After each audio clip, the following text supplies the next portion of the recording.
Hi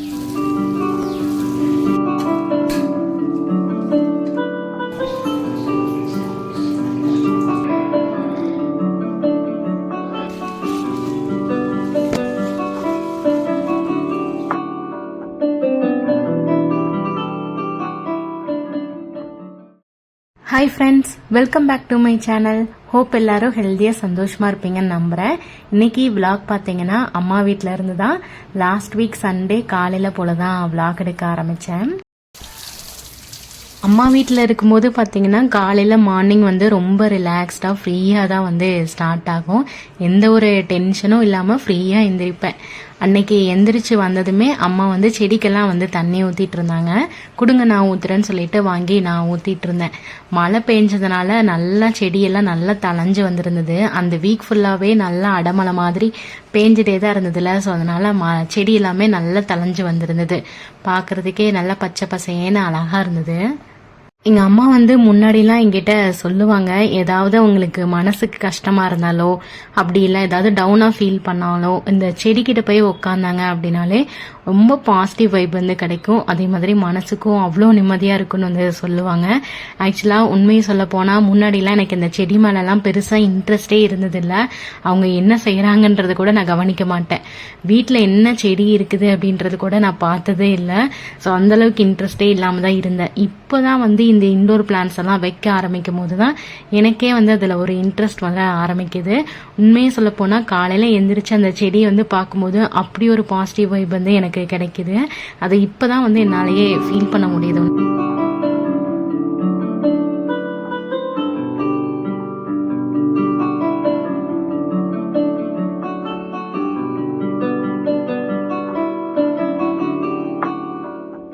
செடி எல்லாத்துக்குமே தண்ணி ஊற்றிட்டு வந்ததும் காஃபி குடிச்சு முடிச்சுட்டு காலையில் பிரேக்ஃபாஸ்ட் வேலையை வந்து ஸ்டார்ட் பண்ணியாச்சு. நான் ஹெல்ப் மட்டும்தான் பண்ணுறேன், அம்மா தான் வந்து குக் பண்ணுறாங்க. அன்னைக்கு காலையில் பிரேக்ஃபாஸ்ட் பார்த்தீங்கன்னா இட்லியும் சிக்கன் தண்ணி குழம்பு தான் வந்து வைக்க போகிறோம். இதுக்கு மசாலாவுக்கு பார்த்தீங்கன்னா சின்ன வெங்காயம், இஞ்சி, பூண்டு, அதுக்கப்புறமா தக்காளி வேணும்னா சேர்த்துக்கலாம், விருப்பம் இல்லாதவங்க சேர்த்துக்க தேவையில்லை. எங்கள் வீட்டில் எல்லாருக்குமே தக்காளி பிடிக்கின்றதுனால சின்னதாக 2 தக்காளி வந்து சேர்த்துருக்கோம். எல்லாமே நல்லா வதங்கினதும் ஃபைனலாக தேங்காய் துருவல், அப்புறம் வீட்லேயே வந்து குழம்பு மிளகாத்தூள் வந்து அம்மா அரைச்சி வச்சிருக்காங்க, அது ஒரு 3 ஸ்பூன் மட்டும் சேர்த்துக்கிட்டாங்க. இது நல்லா ஆற வச்சிடலாம். மசாலா வந்து ஆறுறதுக்குள்ளேயே குழம்பு வந்து தாளிச்சு விட்டுலான்னு எண்ணெய் கடுகு சேர்த்து தாளிச்சுட்டு அது கூட சின்ன வெங்காயம், பச்சை மிளகாய், கருவேப்பிலை எல்லாமே சேர்த்து நல்லா வதங்கினதும் சிக்கனை வந்து நல்லா கிளீன் பண்ணிட்டு உள்ள சேர்த்துட்டு இது கூட தேவையான அளவு உப்பு சேர்த்து நல்லா வந்து சுருளை வந்து வதங்க விட்டுலாம். அதுக்குள்ள மசாலாவும் நல்லா ஆறிடுச்சு. இப்போ வந்து மிக்சி ஜார்ல சேர்த்து இதை வந்து நல்லா அரைச்சி எடுத்துக்கலாம்.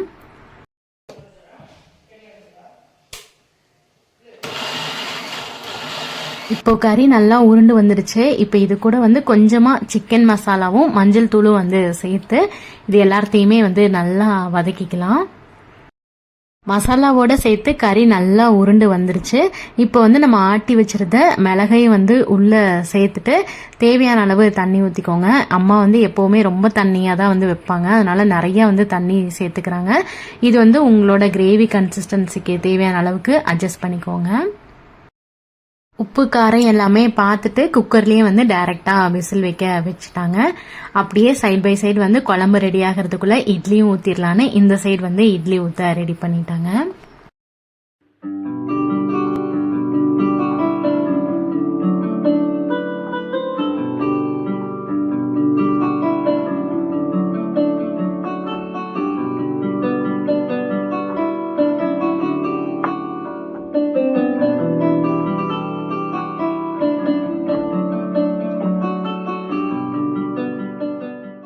சூப்பராக இட்லியும் சிக்கன் குழம்பும் ரெடி ஆயிடுச்சு.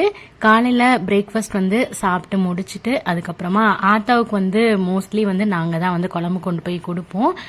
இப்போல்லாம் வந்து ஆப்ரேஷன் பண்ணதுக்கப்புறம் ஆத்தா இங்கே வரதில்லை, அதனால குழம்பு அங்கேயே கொண்டு போய் கொடுத்துடலான்னு ஆத்தா வீட்டுக்கு வந்து வந்திருக்கேன்.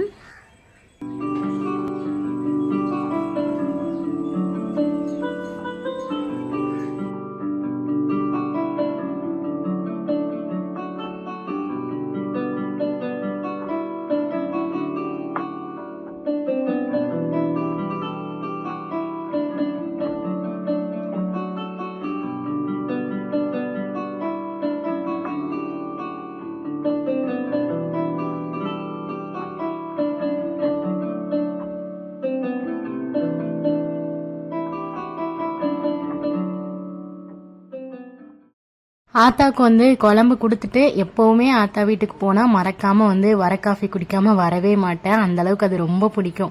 ஸோ காஃபி குடிச்சிட்டு அதுக்கப்புறம் செடியில் பார்த்தீங்கன்னா நிறைய பூசணிக்காய் இருந்தது 2-3. ஸோ அது வந்து வீட்டுக்காக பறிச்சுட்டு வீட்டுக்கு கிளம்பிட்டேன்.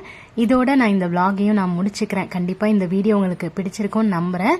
இந்த விளாக் உங்களுக்கு பிடிச்சிருந்தா என்னோட சேனலை வந்து சப்ஸ்கிரைப் பண்ணி சப்போர்ட் பண்ணுங்கள். இன்னொரு இன்ட்ரெஸ்டிங்கான விளாகில் பார்க்கலாம்.